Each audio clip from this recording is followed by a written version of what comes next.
Your Excellencies, ladies and gentlemen, the Secretary of State of the United States, accompanied by the Secretary General of the Community of Democracies.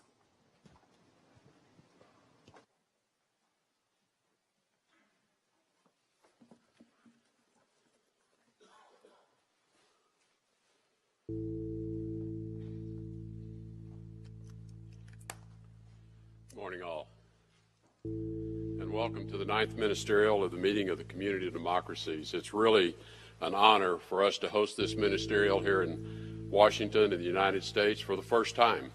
And so welcome to all of you, and we're just delighted that you are here. Also want to congratulate Thomas Garrett on his new role as Secretary General of the Community of Democracies. He is an excellent choice to hold this position at this very important time, and thank you, Secretary General, for your dedication to leading this organization and for defending democracy. We're grateful to the foreign ministers, the government delegations, members of civil society, as well as business leaders, and most particularly the young people who have traveled from around the world to be with us today. Thank you for making the effort to join us. The collective efforts of those in this room to defend democratic progress and resist anti-democratic trends are deeply appreciated, and the United States is proud to participate in this shared work that we're all about. We know that this ministerial could not come at a more critical moment.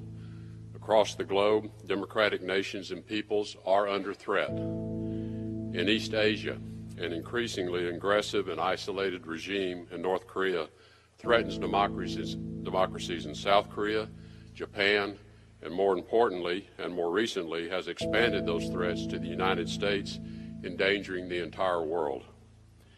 In the Middle East, Iran exports terrorism and violence, threatening democracies from Israel to Europe and other regions.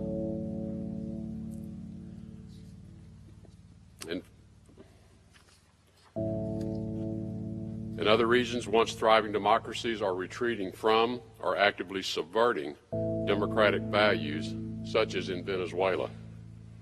And finally, we must support emerging democracies in the struggle to become nations that respect human rights, regardless of ethnicity, such as the case in Burma. The global challenge to the democratic ideal is real. That's why we're here today. That's why this gathering exists.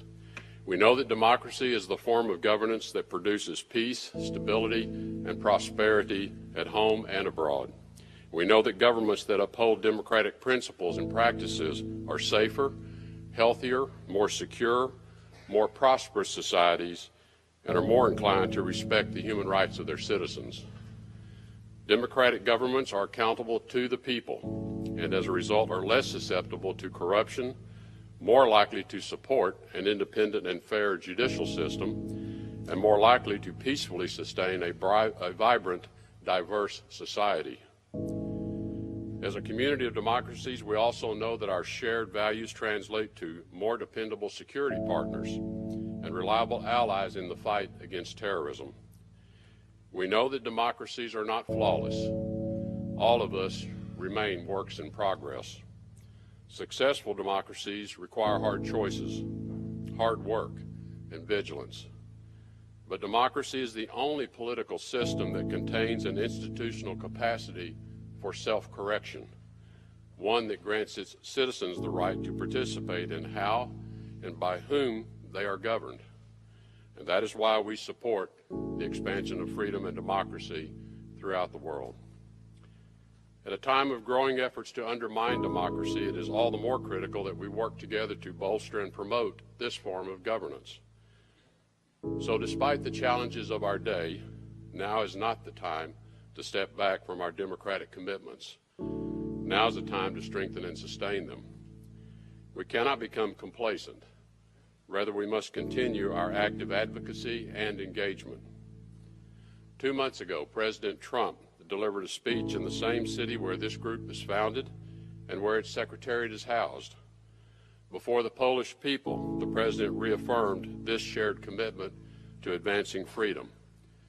He said, and I quote, "Above all, we value the dignity of every human life, protect the rights of every person, and share the hope of every soul to live in freedom.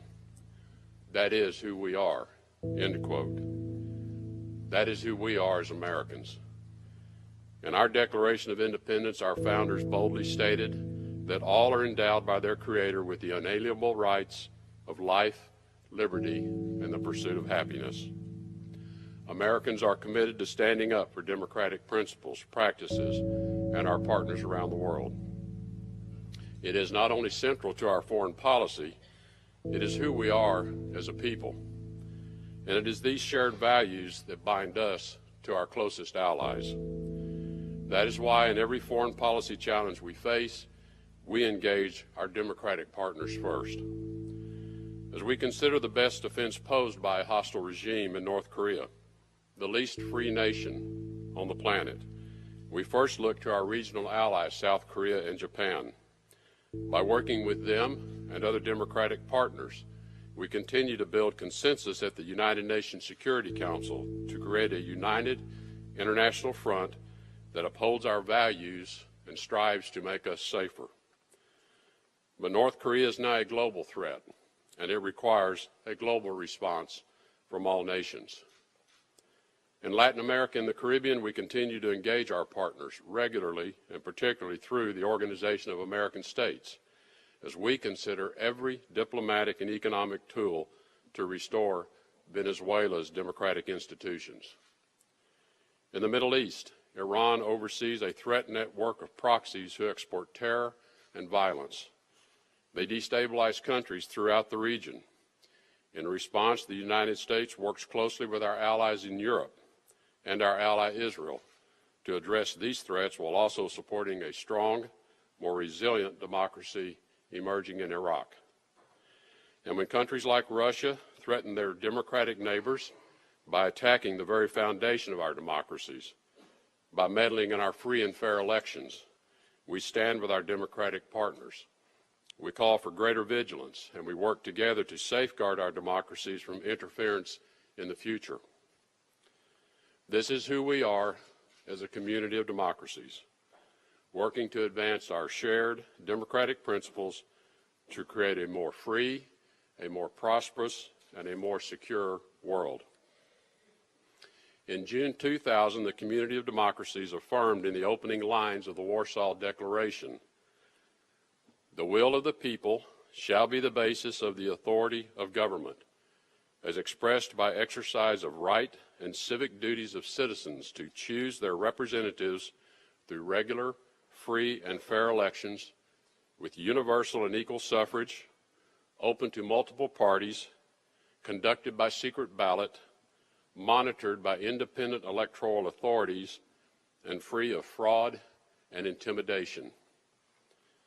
This belief in and dedication to democracy was once a radical idea, but today, this is who we all are.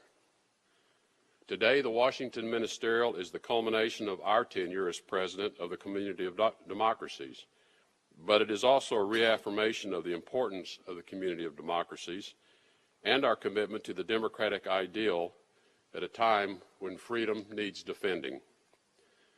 With growing attacks on civil society, threats to judicial independence, the undermining of effective democratic institutions, and disrespect for the citizens who are central to democracy's success, it is even more important for our nations and for us as individuals to reaffirm our commitment to the Warsaw Principles. The values and the principles we espouse lead to greater security and more prosperity. As we work together to protect our values, promote democratic institutions, and increase our resolve against the undemocratic regimes that threaten them, we all will be guided by these shared values. So to conclude, let us together, government and civil society, do all that we can to live up to and be an example of the Warsaw Principles, to live up to the principles of democratic governance, and to do so for future generations and a more peaceful, prosperous, and secure world. I thank you for your kind attention. And now